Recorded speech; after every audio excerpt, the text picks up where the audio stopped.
As I've always been. President Tinubu begins top-level investment meeting few minutes after arriving in India. Strengthening nation's economy is a top target, VP Shatima declares at Banking and Finance Conference. As civil servants, that all of us should go home. Day one of Labour Congress warning strike over subsidy removal records mixed compliance across the country. Hello and welcome to the Network News. I am Olajide Bello, and joining me tonight from Lagos is Adeola Komiakari. You can watch this news live on our website nta.ng/live and also monitor the transmission on our other social media handles displayed on your screen. Barely 1.5 hours after landing in India, President Bola Tinubu received Mr. Gopinchand Hinduja, the chairman and CEO of the Hinduja Group of Companies, a conglomerate with a total asset portfolio exceeding $100 billion. President Tinubu, who was accompanied by the Ministers of Finance, Trade and Industry and Foreign Affairs, made it clear to Hinduja that he is in India to attract investments to Nigeria with lucrative opportunities for investors, but most essentially jobs for Nigerians and new revenue opportunities for Nigeria's federal and subnational government. As I've always been, it is very difficult period. Yes. But success is not made of an individual, except from a team, and I have a good team. Yes. God will help you. God will help you. I'll pray for that. Thank you, so sir. that one day we come to Nigeria, where we see such a big success. I'm looking forward to that. Yes, I'll be very happy. Prakash Hinduja is of the Hinduja brothers. They have assets worldwide of $100 billion. And in America, they have assets of $50 billion. And if I may say so, their net worth is $32 billion. So they're the type of business people that you are keen to meet, and you are keen to get their commitment to invest in Nigeria. The Hinduja Group chairman told President Tinubu that he was a living witness to his landmark efforts as governor of Lagos in turning a coastal erosion and water encroachment crisis into a massive free trade zone where industry now thrives. This, he said, was partially responsible for his excitement to partner with Nigeria's new president to create win-win prosperity for Nigeria's talented population. President Tinubu then directed ministers of Trade and Finance to immediately and drop the terms to the satisfaction of both parties. President Bola Ahmed Tinubu has now been in charge of Nigerian affairs for 100 days, and State House correspondent Musbah and Wahab in this report looks at the journey so far. He sought, he got it, and said yes to the mandate. In a social contract, Bola Tinubu volunteered to fulfill the yearnings and aspirations of Nigerians. The experienced administrator at sub-national level came prepared for a greater challenge with his action plan, which has been the guiding principles of his policies and programs at the center. The journey to imbue the economy with new life began almost immediately with a popular pronouncement on fuel subsidy removal. The fuel subsidy is gone. We even congratulated him on removal of subsidy. It's going to be better for everybody. There will be more money now to put into education, into health, infrastructure and other areas. Laudable as it is, that decision came with some hard consequences on Nigerians. Can we continue to service external debts with over 90% of our revenue? It's a path to destruction. We cannot continue that. We have to make hard decisions. But then, the seasoned accountant apparently had his calculations with responsive plans to support the most vulnerable. First in the plan was the declaration of state of emergency on food security to address all matters relating to food and water availability and affordability, while inauguration of the National Economic Council also saw the pronouncement of palliative measures to cushion the effect of the subsidy removal. Council also agreed that all the 3 tiers of government must do certain things, must begin to be, responsive to the mood of the nation, to the sufferings of the people, and try to do something to ameliorate the impacts. The administration also demonstrated intent to sanitize the nation's financial and business environments with the appointment of a chief executive officer of the Financial Reporting Council of Nigeria, Jim Obazi, a special investigator, in an irony against the expectations of many Nigerians. Tinubu's administration commenced the process toward reduction of tax burden on businesses with the inauguration of Presidential Committee on Fiscal Policy and Tax Reforms, led by a renowned expert in tax matters, Taiwo Oyedele. Our aim is to transform the tax system to support sustainable development, while at the same time achieving a minimum of 18% tax to GDP ratio within the next 3 years. Consistently, President Tinubu has set his focus on exploring all means to create more wealth for the country, ready to tap economic opportunities in many sectors. This he has demonstrated with the creation of ministries of arts, culture, and creative economy, marine and blue economy, communications, innovation, and digital economy. Private sector is encouraged with the bold decisions President Bola Ahmed Tinubu has taken, and we hope that in the fullness of time, Nigerians will benefit from it. And now, with the 45 ministers inaugurated into the Federal Executive Council, Nigerians, and indeed the world, are waiting to see how successful the current administration will be in the actual swim ahead in the next 1,360 days. We will deliver for Nigeria. From the State House, Musbah and Wahab, NTA News. Meanwhile, the Minister of Information and National Orientation, Muhammad Idris Malagi, has appealed to Nigerians to exercise more patience with the current administration, which has demonstrated the will for national transformation, growth and all-round development within 100 days in office. In a statement, the minister equally appealed to Nigerians and the labor unions to continue to support the government and show more understanding and work collectively to revive the glory of Nigeria. The statement added that in the last 100 days, President Tinubu has offered purposeful leadership and set the administration's tone, texture and character. The minister said appointment of ministers and allocation of portfolios bolstered the growing global confidence in the direction the president is taking in Nigeria. The action, he believed, has renewed the trust of both the local and international communities in the ability of President Tinubu to revamp and retool the political economy for collective and shared prosperity. The statement noted that worthy of note is the spiral in confidence of the business community and the positive economic reforms that are the primary reasons equities and the Nigerian Stock Exchange recently beat a 15-year record.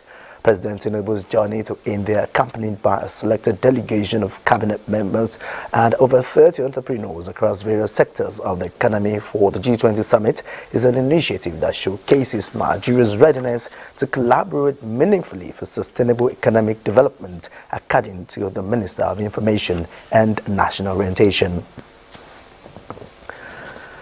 Several government and private organizations were under lock and key following the two-day nationwide warning strike by the Nigeria Labour Congress NLC, has a report on the level of compliance to the warning strike by workers in some states across the country.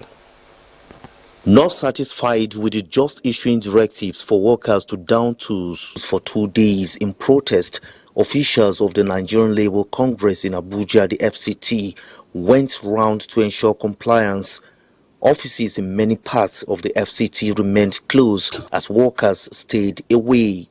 We are not here fighting for ourselves, but it's a collective responsibility, and all of us must be responsibly responsible. Day one of the nationwide strike witnessed partial compliance in some public and private organizations in Port Harcourt. We don't believe in labor because we know what is going on. Everything is very transparent. But the way they do their things, they're not representing us. In Oyo, John Paul reports that civil servants embarked on the warning strike to press on their demands. I will appeal to the federal government that they should look into the plight of the labor. Duni Adi Alao also reports that workers in Oyo State joined their counterparts across the country in compliance with the NLC directive. It's a sit-at-home strike in order to drive home our demand. Meanwhile, civil servants in Jos Plateau State capital compiled as government offices were devoid of the usual ambience. It's expected that all our members should comply until the next directive is being given from the national leadership. Akin Jumo in Abeokuta reports that members of the NLC Ogun State chapter monitored compliance within the city. We just went for a meeting. When I carried the second organized labor around, I just went to the air to declare the strike. And Elizabeth Yila from the commercial city of Kano says business activities were halted as workers embarked on the warning strike in the state. Abubakar Akwanga, NTA News. And with me in the studio to discuss more on the 2 days warning strike by the NLC is the Honorable Minister for Labour and Employment, Right Honorable Simon Bako Lalong. Honorable Bako Lalong, you're welcome to Network News. Thank you very much for having me. Okay, Honorable Minister, the NLC today embarked on a 2-day warning strike. What efforts did the government put in place initially to avert this strike? Well, for me and the ministry, we were also surprised that the NLC still went ahead to embark on this strike. First, when we came in, we were already preparing ourselves to engage the NLC as usual, collecting briefings from the ministries, from the departments. When we now scheduled by today, Tuesday, we were supposed to engage with the labor. But we started hearing rumors that the labor were organizing themselves to embark on a 2-day strike. And when I heard that, I quickly, on informal basis, excuse me, invited the president and the secretary. We had a conversation. And at the end of the day, I think they were very forthcoming, and they told us the reasons why they were hurrying to get into a meeting like this. And they had already had a meeting. But I said, look, that notwithstanding, can we still meet with you? They said they agreed. And I said, okay, schedule a meeting for Monday. Because those issues that were raised, I thought that those issues were not issues that would be difficult for Mr. President. I know Mr. President very well. And I know also his actions about this issue of the subsidy and also the remedy for the subsidy. So we scheduled the meeting for Monday. I scheduled a meeting for Monday. And so we gave them notices on Sunday. And during the period, we also understand that one arm of the NLC were also getting worried that they were not also invited as the TUC. And so they will also organize their own meeting separately.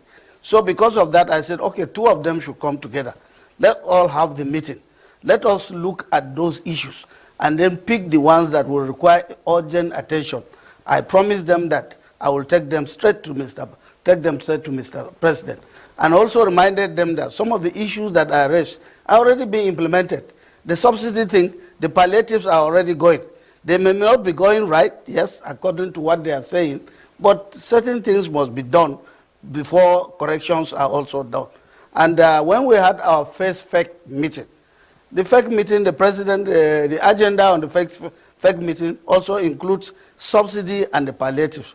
But unfortunately, we took all the time discussing the economy, and at the end of the day postponed, yes, the subsidy aspect to the next FEC meeting. And the president was billed to travel to India. I'm sure today, yesterday would have been the next FEC meeting for deliberations on some of those issues that will be taken back to them. But I said, let's postpone. I will postpone even my briefing and have a meeting so that I will have first-hand information about their demands and then proceed to meet Mr. President on how to solve those demands. So when we invited them for that meeting, the TUC were there, but the NLC were not there. And up to this moment, they have not told us why they were not there, and also did not tell us why they will not attend the meeting, and we didn't receive, as of now, I have not officially received any notice for strike. I only saw strike actions taking place.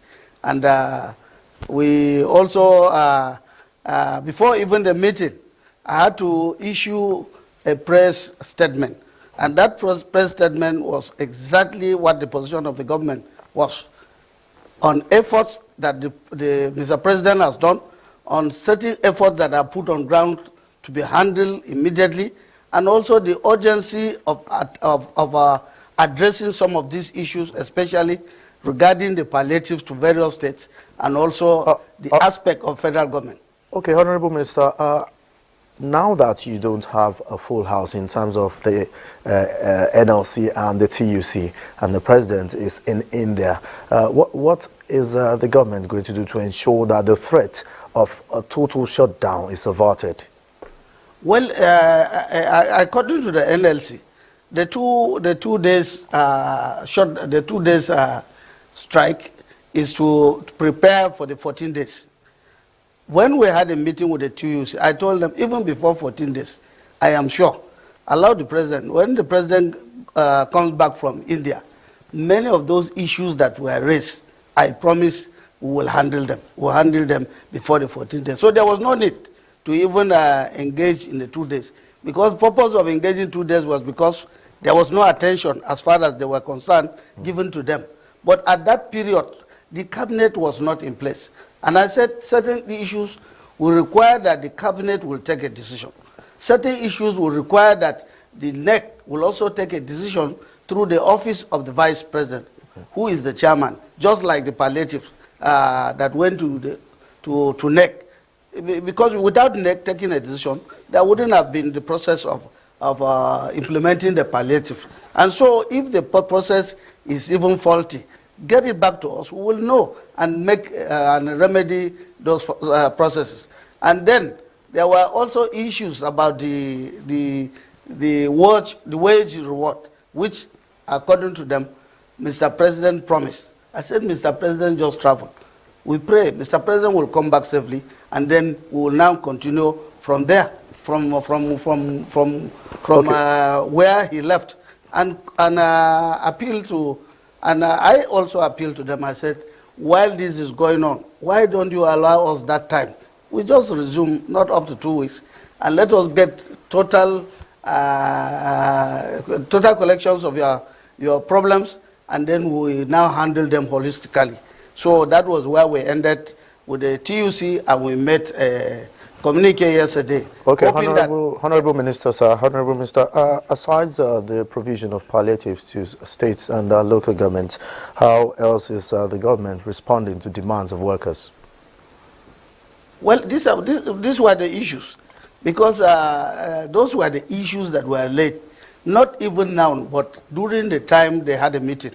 I was not a minister when they had a meeting with Mr. President. So during the processes of their meeting with the President, certain issues were laid before Mr. President.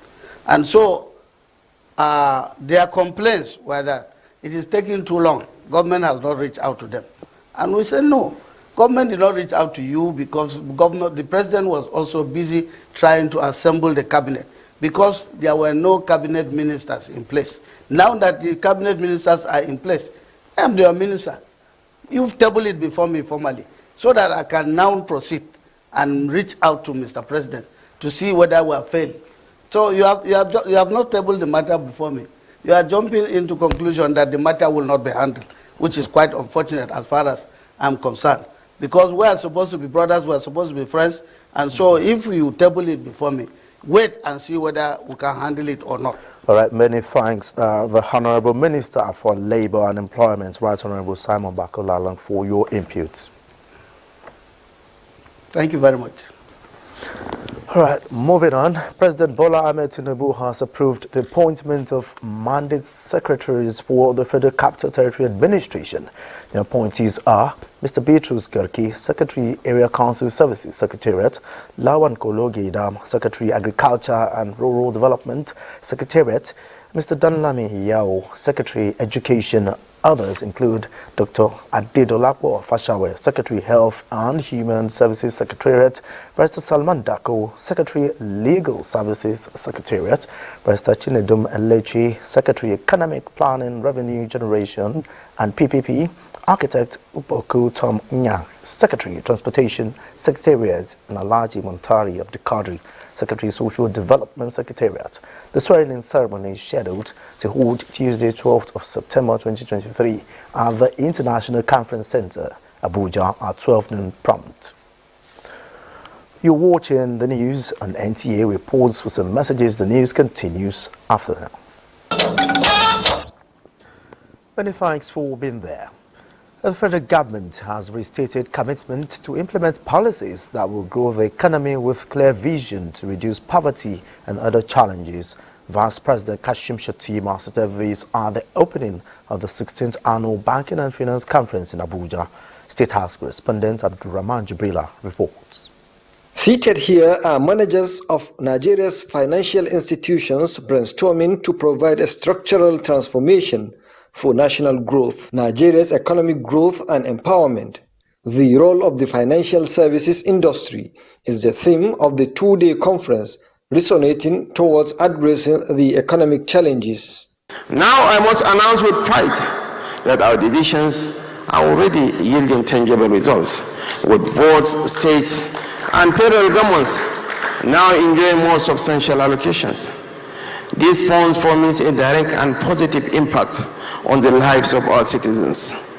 Without the serially unaccounted fuel subsidies, we can now redirect our savings towards more deserving causes. We envision a future where nearly Dakar is sought to the tired excuse of scarcity of funds to evade completion of projects or delayed salary payments. Nigeria is crafting a story where the welfare of our people takes precedence and financial accountability reigns supreme.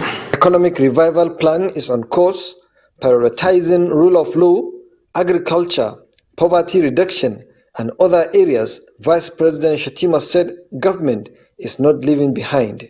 The reforms are intended, among others, to give the private sector all the necessary confidence to mobilize and invest more resources in what is no doubt an economy with one of the world's strongest absorptive capacity. We'll be excited to offer our professional insights and make submissions in the budget and planning, given the quality and array of thought leaders within our fold. This is an opportunity for us to share some of our take on what it would take for Nigeria to achieve that potential, coming at it not from the kind of inside perspective that all of you certainly have. The federal government is also using some financial institutions in the digital market space by providing support, fostering an enabling environment, and improving access for the micro, small, and medium enterprises with single-digit loan. In Abuja, Abraham Jibrila, NTA News. Now to climate matters. African leaders at the Climate Summit in Kenya are making their voices loud and clear in an effort to solve their climate problems. They are advocating a change which favors debt restructuring and lower interest rates to lower emission and strengthen carbon resilient projects and energy transition. Charles Alpha reports. African countries continue to carry the burden of rising temperatures, despite contributing less than 5% of global greenhouse gas emissions.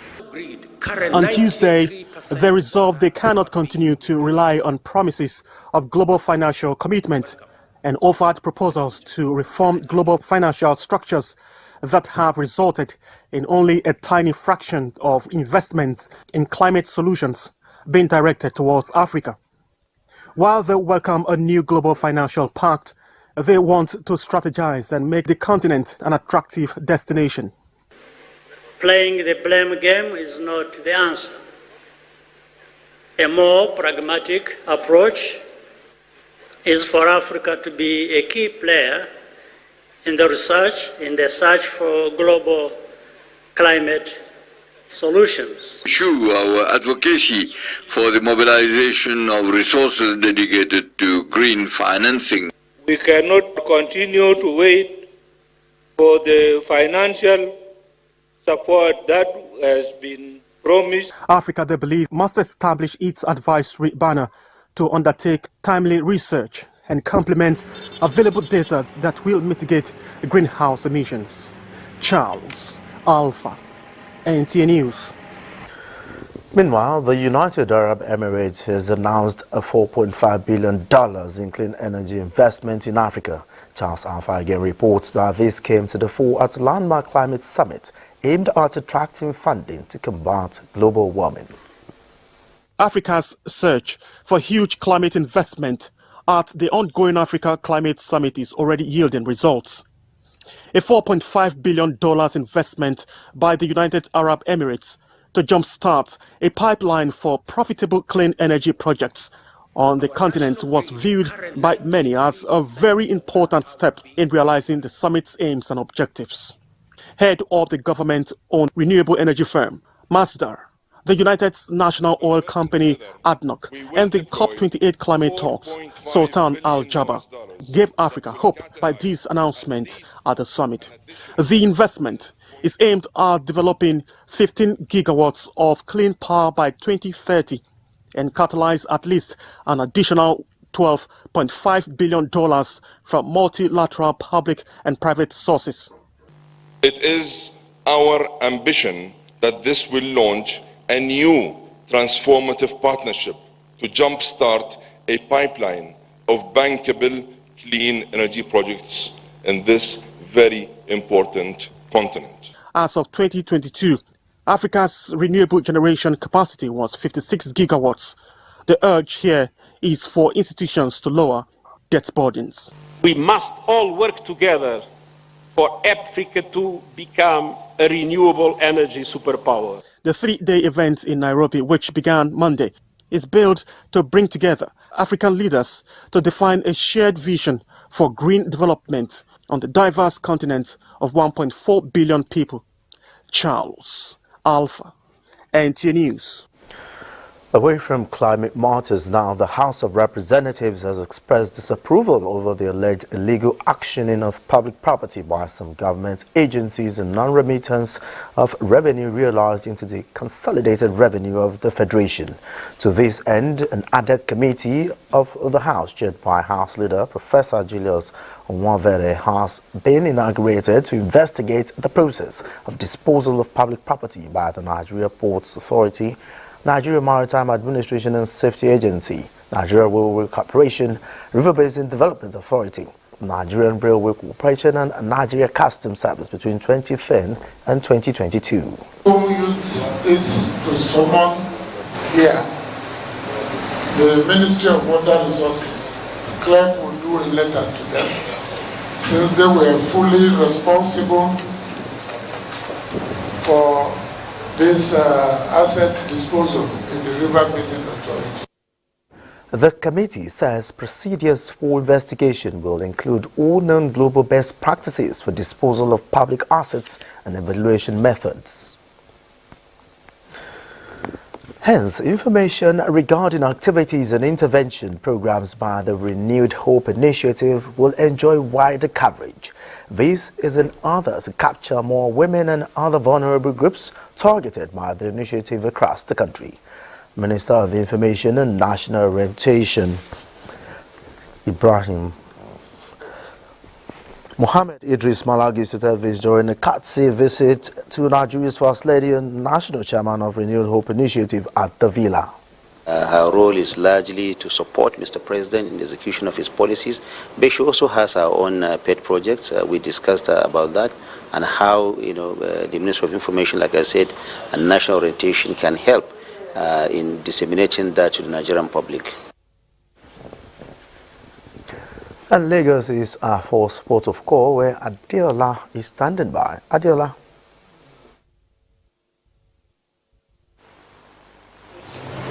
The Lagos State Police Command has assured residents of a safe and secure environment as it continues to strategize in eliminating all forms of criminality in the state.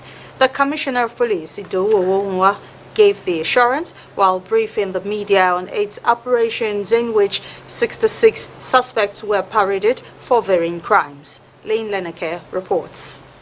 Since the launch of a special operation designed to rid the society of criminals threatening internal security of Lagos State, the results have been phenomenal. So working in strong collaboration. Giving an overview of crime dynamics in Lagos in recent times, the Commissioner of Police said a total of 14 firearms, which include rifles, locally made guns, 15 live cartridges, 6 vehicles, fake foreign currencies, 34 bags of weed suspected to be Indian hemp, among others, were recovered. The suspects were arrested for robbery, unlawful possession of arms, impersonation, murder, and related criminal offenses. The Commissioner of Police said the command will continue to forge new frontiers to combat crime in the state. On Eco Bridge, 2 of those traffic robbers were apprehended. And like I said, the most unique thing about this is not just the arrest, but the recovery of this weapon from them. Spider Victor. This is strange. It's a unique weapon. So we are working currently to get into the roots of this. At the command strategic meeting with personnel, the Commissioner announced the establishment of a financial intelligence desk to combat money laundering, terrorism financing, and other financial crimes as part of its proactive policing strategy to further enhance the capacity of officers. The command appealed to the public to give useful information that will assist the police in achieving its desire to create a crime-free society. In Lagos, Lane Leneke, NTA News. Youths in Imo North Senatorial Zone of Imo State have endorsed the second-term bid of Governor Hope Uzodinma come November 11 governorship election in the state, following what they describe as his superlative performances in office. Faith Iguilo reports that the youths made the endorsement during a town hall meeting held at Civic Hall, Umweze 1, Ehimemba, non-local government area of a state.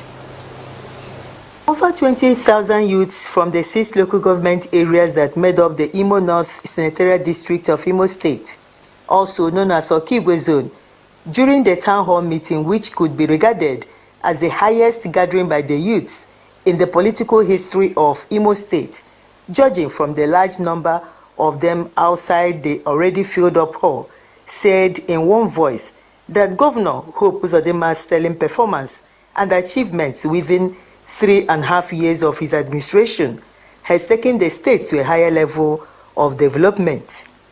The youth therefore endorsed the governor for a second term in office in order to enable him to continue his good works and people-oriented governance. Based on those testimonies that has come from all the local government, and also observed his giant strides in the state of infrastructural development, improved healthcare, improved educational system, I hereby on this day, 2nd September 2023, move a motion for the endorsement of His Excellency to for him to be re-elected come 11/11/2023.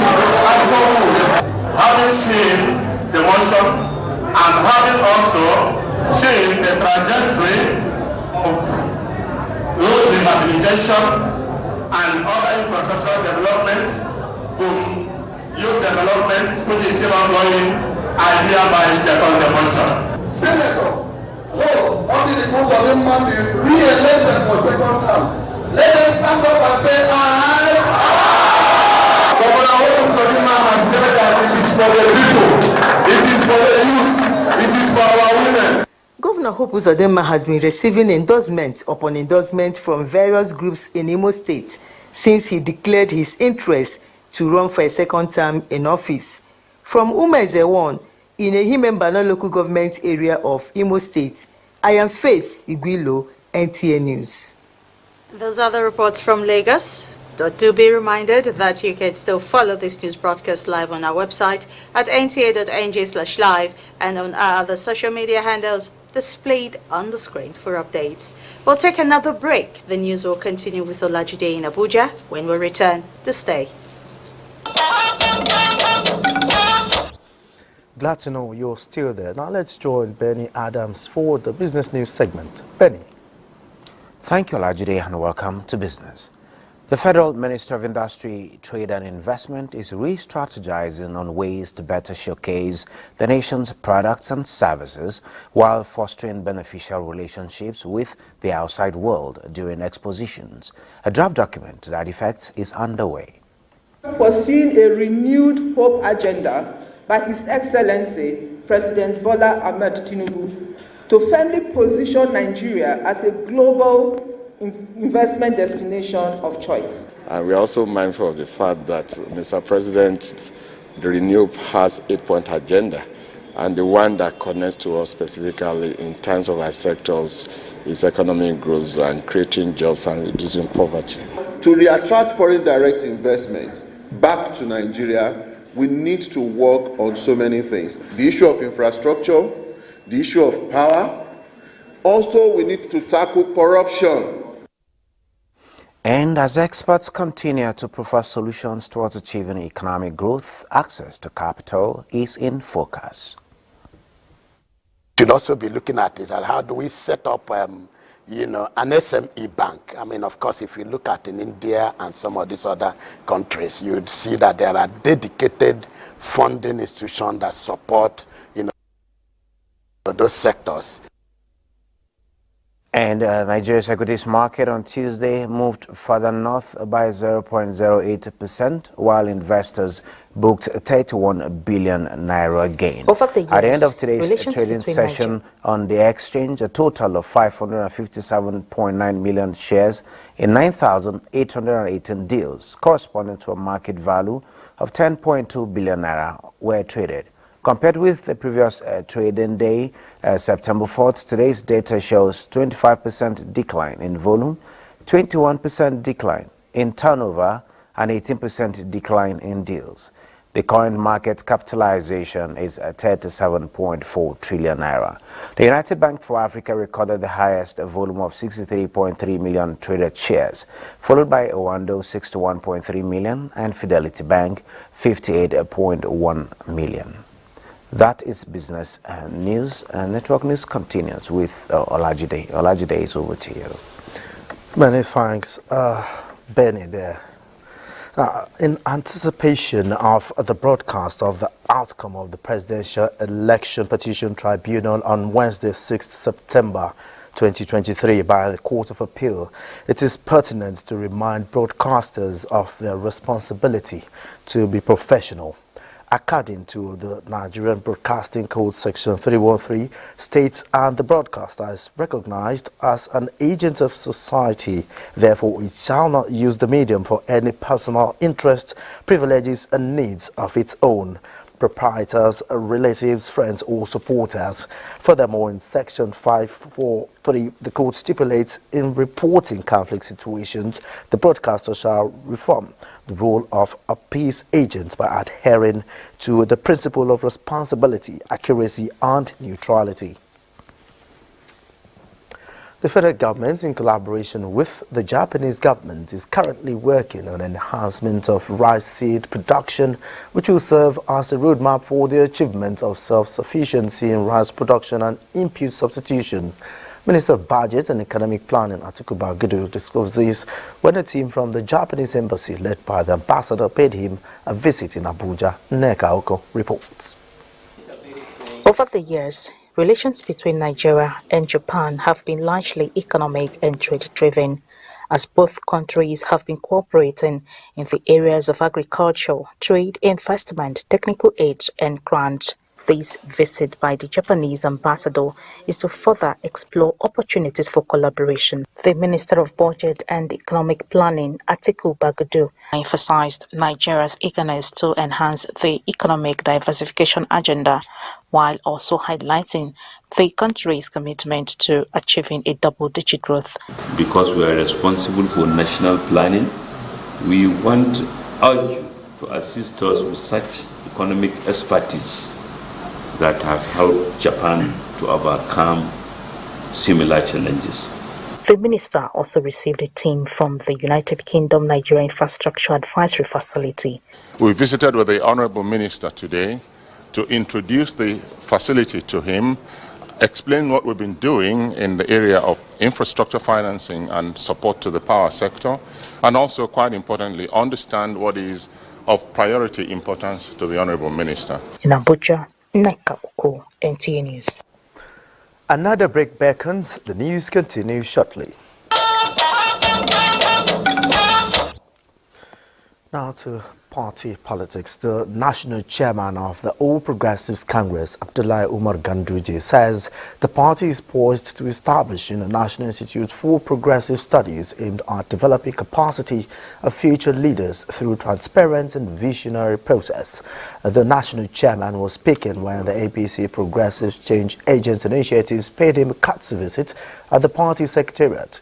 The visit, the delegation confirmed, was to present a detailed roadmap towards ensuring future victories through previous data collection and analysis. And the largest party in Africa, so we cannot afford to operate under standard or below standard. So it is in the view of this that we are ready to provide the party with actionable insights that allows for targeted and effective campaigning by understanding the specific concerns and aspirations of different demographics. The APC will soon establish what we call National Institute for Progressive Studies, so that we examine democratic ideals and see how we can promote democratic ideals among the population, especially among the APC members, so that we can be able to forecast success even before the time of the success. The chairman said the institute will assist in projecting the ideals and philosophies of the party and thanked the delegation for identifying with the party leadership, promising fruitful partnership that will promote good governance and strengthen party unity. And that concludes Network News. Many thanks for being a part of it. I am Olajide Bello.